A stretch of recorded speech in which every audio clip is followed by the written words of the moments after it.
Bonjour à tous, j'espère que vous allez bien. Moi, ça va super. Aujourd'hui, grosse vidéo puisqu'on va faire un unboxing d'une collector que j'attendais avec pas mal de curiosité. L'édition collector de Sandland, l'adaptation en jeu vidéo du manga de Akira Toriyama. Donc voilà, c'est une collector en fait que j'ai pris de manière très impulsive.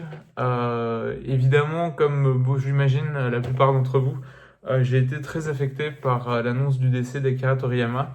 Et j'avoue que un peu bêtement, un peu naïvement, j'avais envie de me replonger dans l'œuvre d'Akira Toriyama. Enfin, en tout cas, j'avais besoin de, de quelque chose qui me mette un peu dans cette ambiance. Donc évidemment, comme tout le monde, j'ai ressorti mes tomes de Dragon Ball. Au passage, d'ailleurs, je vous recommande cette très belle édition qui, je pense, est toujours disponible chez Glénat. Voilà, j'avais les anciens tomes, mais je trouve que vraiment celle-là est top. Et puis j'aime bien le grand format et la qualité du papier. Donc bon, j'ai pris. Alors je l'ai pris, j'ai pris un tome au hasard et il a fallu que ça soit voilà, le tome avec mon perso préféré, comme beaucoup de gens, j'imagine, de Future Trunks en couverture. Donc voilà, l'annonce de Akira Toriyama, bah, je pense que comme tout le monde, on s'attendait pas à ce que ça arrive si tôt. Je pense que c'est quelqu'un, évidemment, enfin tout a été dit, tout a été je ne pourrais rien dire de plus de ce qui a été très bien dit ailleurs. Je vous recommande l'épisode de Sumimasen Turbo sur la disparition d'Akira Toriyama. Moi, je voulais juste dire que au-delà, évidemment, c'est Dragon Ball, c'est l'artiste graphique, vraiment moi qui m'a toujours fait halluciner. Je dois vous avouer que quand j'étais petit, Dragon Ball, en fait, j'arrivais pas toujours, je suivais pas toujours parce que je pouvais pas regarder forcément tous les épisodes et surtout pas dans l'ordre. Donc finalement, c'est que plus tard que l'histoire de Dragon Ball a fini par faire sens dans ma tête. Mais c'était vraiment des trucs qui me fascinaient. En fait, c'était toujours Dragon Ball, c'est un univers que j'ai connu de manière dérivée, toujours un peu de manière indirecte. C'est-à-dire que j'étais fasciné par les couvertures de magazines, tous les magazines de jeux vidéo qui faisaient leur couve avec des illustrations d'Akira Toriyama, comment les cartes, évidemment les fameuses Cardass qu'on s'arrachait à l'époque. Et t'étais la star de la récré, celui qui avait la plus grosse collecte était vraiment la star de la récré. Les Cardass, et voilà, des images comme ça bien précises. Évidemment, toutes les illustrations qu'il a fait après pour Dragon Quest, pour Chrono Trigger, que j'ai découvert bien plus tard avec l'épisode sur DS. Et voilà, enfin, c'est un artiste, en fait, je trouve, enfin, si vraiment, moi, il y a un angle sur lequel je voulais vraiment insister pour lui rendre hommage, c'est le génie visuel, en fait, de la mise en page. Vraiment relisez, évidemment, revoir Dragon Ball, enfin, l'animé, c'est une chose, mais relisez Dragon Ball, enfin, c'est vraiment la ligne claire, pour moi, c'est vraiment l'équivalent de la ligne claire du manga où tout est vraiment absolument limpide en permanence et ça l'empêche pas d'être ultra créatif. Et en plus, on a l'impression qu'il fait ça comme s'il respirait. C'est d'une simplicité apparente, mais en même temps d'une complexité. Et ça retranscrit à la perfection les mouvements, les impacts. Je suis à chaque fois bouleversé quand je relis Dragon Ball par cette évidence, en fait. Et c'est ça qui fait pour moi les grands artistes. C'est on a l'impression que c'est simple, on a l'impression que c'est évident, et pourtant, et c'est un style qui a évidemment, enfin voilà, là, encore une fois, je ne fais qu'enchaîner la palissade. Et ça a inspiré tellement. Et ça a vraiment, c'est peut-être un des artistes récents dont l'influence a été la plus grande, en fait, de manière générale, dans pas seulement la pop culture, mais la culture de manière générale, la culture récente. Et je pense que c'est pour ça, et c'était vraiment impressionnant de voir l'ampleur de l'émotion que ça a suscité. Et donc voilà, donc comme beaucoup de gens, en fait, j'ai voulu me rattacher. J'avais besoin de quelque chose qui allait me rattacher à cet univers-là. Et c'est pour ça qu'en fait, de base, j'avais pas du tout prévu. Enfin, Sandland, je le suivais comme ça un peu de loin. J'avais vu les trailers, ça avait l'air sympa. Mais en fait, c'était voilà, c'est vraiment le pigeon de base, hein, mais voilà, c'est l'annonce de. Enfin, ça m'a mis dans un état où j'avais envie de Toriyama, de quelque chose qui me rappelle Toriyama, et donc c'est comme ça que je me suis retrouvé à précommander cette édition collector, alors que j'avais pas forcément prévu de le faire de base.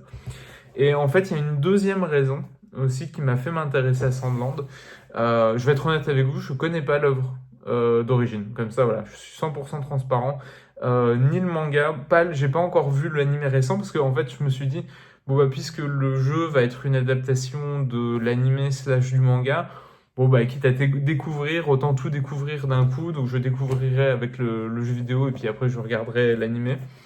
En fait, le truc, c'est qu'il y a une œuvre auquel Akira Toriyama a participé et que j'aime beaucoup aussi, alors qui n'est pas aussi importante que Dragon Ball ou Dragon Quest ou Chrono Trigger, mais il s'agit de Blue Dragon sur Xbox 360.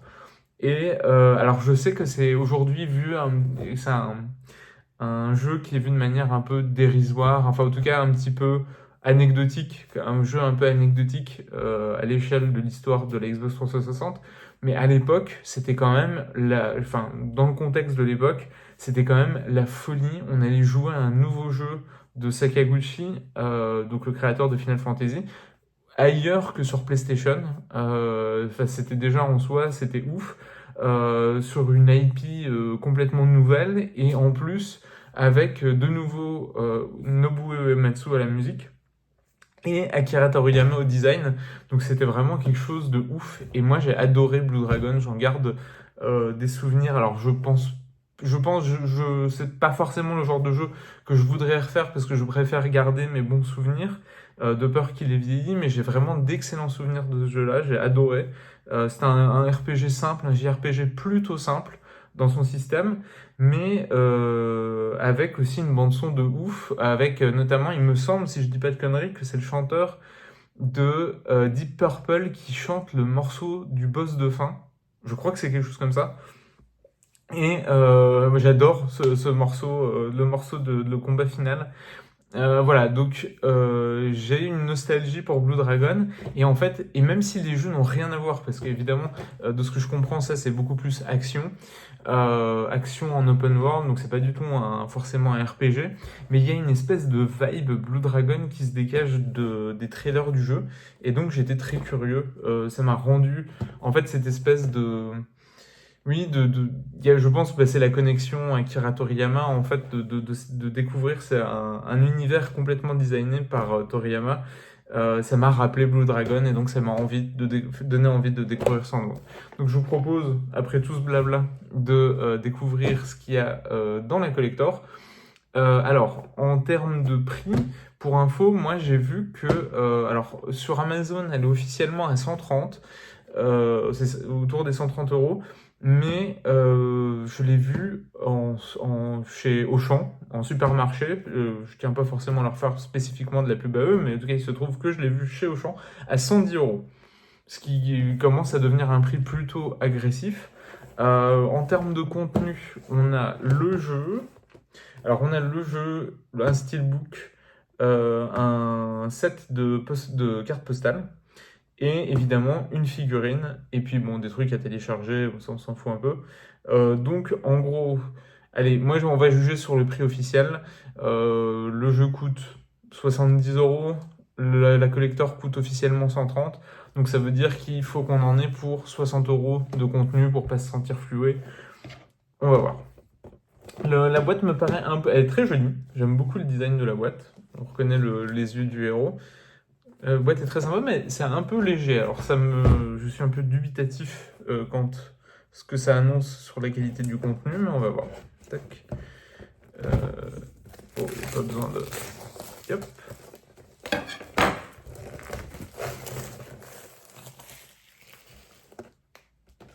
Et évidemment, c'est la version PlayStation 5. Et il y a exactement la même édition pour la version Xbox. Alors, tac. Éviter de tout défoncer. Ouh, ah bon, on voit déjà la figurine directement. Alors, on a le jeu. Très jolie jaquette, très sympathique. Donc avec l'emphase sur le petit tank qu'on va piloter pour découvrir le monde. Donc dans une ambiance à la Mad Max, donc post-apocalyptique. Donc ça me parle pas mal. Oh, le steelbook est très joli. Alors je ne suis pas forcément un collectionneur de steelbook en tant que tel, mais quand il y en a une belle dans une édition collector, je suis toujours preneur. Et celle-là est très très chouette. Alors c'est la même illustration, du coup, mais avec des petits stickers, c'est très sympa. Rien de spécial à l'intérieur. Tac. Un steelbook. Les cartes postales. Ah, et je crois comprendre ce qui se passe avec la figurine. Alors, on va découvrir les cartes postales ensemble. C'est très joli, c'est des petites lithographies. J'aime beaucoup. Avec les personnages principaux. Alors, j'en reviens juste. Il n'y en a que 2. Bon, c'est un peu chiche, mais c'est très joli. Petite lithographie en noir et blanc. C'est très sympa. J'aime beaucoup le design du personnage principal. Donc je crois que c'est Belzebub, si je dis pas de conneries. Très joli, j'aime beaucoup. Donc évidemment le gros du morceau. Donc là on en a, allez, on va dire qu'on a pour 10 euros. Donc il faut qu'on ait une figurine à entre 40 et 50 euros pour s'y retrouver. Et je pense que c'est ce qu'on a, parce que c'est les fameuses Figarts. En fait, c'est pas... Alors, j'ai aucune idée si c'est une Figarts qui se trouve dans le commerce, en dehors de la collector. Mais les Figarts, c'est des figurines de super bonne qualité, généralement. Alors, je vais pas... pour les vertus de la vidéo, ça risque d'être un peu long. Parce que entre tous les stickers à enlever... Écoutez, je vais juste voir si je peux ressortir le personnage principal. Tac.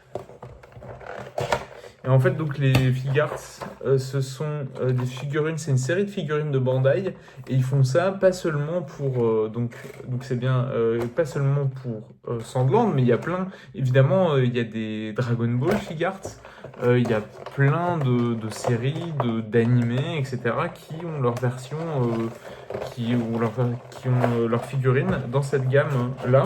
Et c'est toujours une très bonne gamme. C'est l'équivalent des Figma. Moi, je trouve que c'est l'équivalent des Figma. Donc des figurines qui sont articulées et qui sont très chouettes. En fait, surtout si vous aimez, qui font le bonheur des amateurs de photographie de figurines, puisque ce sont des figurines articulées et auxquelles on peut faire prendre plein de poses différentes. Et vous avez plein de visages différents, plein de types de mains, etc. En fait, c'est une série de figurines, alors pas les Figarts, mais les Figma. C'est une série que je connais bien puisque j'ai énormément de personnages de Persona en Figma. Et j'adore ces figurines, c'est toujours très sympa. Bon, alors généralement, une fois qu'on a trouvé une pose qui nous plaît, je vais pas vous cacher, on a tendance à la garder. Mais c'est très très chouette. Ah, c'est très sympa. En fait, c'est ça, c'est pas des énormes figurines, mais c'est des figurines de très bonne qualité. Évidemment, il y a... Alors, je sais pas si on va la voir, mais il me semble... Ah, bah, elle est cachée ici, mais j'ai un Link aussi, qui est une Figma aussi, qui est... Donc voilà, c'est un type de figurine que j'aime beaucoup. Bah, on reconnaît tout de suite le style, en fait. J'essaye d'enlever un peu le plastique. Et... Alors, je pense que vous avez compris l'idée. Mais voilà, c'est des figurines vraiment très très chouettes, de très très bonne qualité. Pas très grandes. Donc vous voyez, pour vous donner une idée, avec ma main derrière. Donc c'est pas des énormes figurines, mais c'est des figurines d'excellente qualité. Et avec beaucoup de points d'articulation. On peut faire prendre pas mal de poses à ces personnages. Mais écoutez, je suis très content, je savais pas du tout que c'était une Figart, je m'étais pas renseigné. Je trouve ça très sympa. Je vois déjà à peu près quelle... Et puis on a avec le petit le petit support pour la figurine, comme on voyait sur le... Donc ça va être très très chouette. Cool. Bah écoutez, je suis agréablement surpris parce que je savais pas du tout que c'était une figart. Et du coup, j'étais un peu dubitatif sur la qualité de la figurine. Et au final, bah, c'est chouette. C'est bah, autant, voilà. Ils sont, je suppose, bah, c'est Bandai qui fait les figurines et c'est Bandai qui édite le jeu. Ils n'ont pas cherché très loin pour aller faire les figurines. Bah écoutez, c'est très chouette. Je suis agréablement surpris. Je suis très content d'avoir une nouvelle Figma slash Figart dans ma collection. Donc, généralement, alors en magasin, les Figart, c'est entre 40 et 50 balles. Donc, au final, on s'y retrouve. Alors, d'autant plus, du coup, si vous la trouvez pour 110 euros en supermarché ou chez votre vendeur local, pour 110 euros, je trouve que ça vaut grave le coup. Pour le coup, c'est une excellente, c'est, c'est un bon deal. Pour 130, bon, c'est un peu, voilà, ils se font plaisir, mais bon, on a la boîte, on a le steelbook, on a le litho. Je trouve que globalement, ça va. C'est pas du tout, c'est pas une arnaque. Il n'y a pas 150 trucs, mais c'est des produits de très bonne qualité.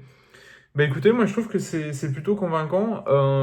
Les retours sur le jeu pour l'instant sont plutôt positifs. Visiblement, c'est pas le jeu de l'année, mais ça a l'air de faire le taf. J'ai vu des tests plutôt tièdes, mais aussi des tests très emballés. En tout cas, moi, de ce que j'ai vu, je pense que ça va être le petit plaisir fun et un peu régressif que j'avais envie de trouver. Et en tout cas, on retrouve bien la patte visuelle de Toriyama et c'est vraiment pour ça que le jeu m'intéressait. Donc là-dessus, je suis content. Donc écoutez, moi, de ce que je vois, je trouve que c'est plutôt une belle édition pour un jeu qui a l'air vraiment très sympathique. Et voilà, si jamais j'ai le temps, si jamais j'ai l'occasion, je vous ferai un retour sur le jeu. Mais en attendant, je trouve que c'est plutôt une chouette édition. Alors voilà, je vais le garder avec moi en attendant. Et bah du coup, bah, ça sera tout pour moi pour cette vidéo. Je vous remercie de l'avoir vu. Je vous remercie.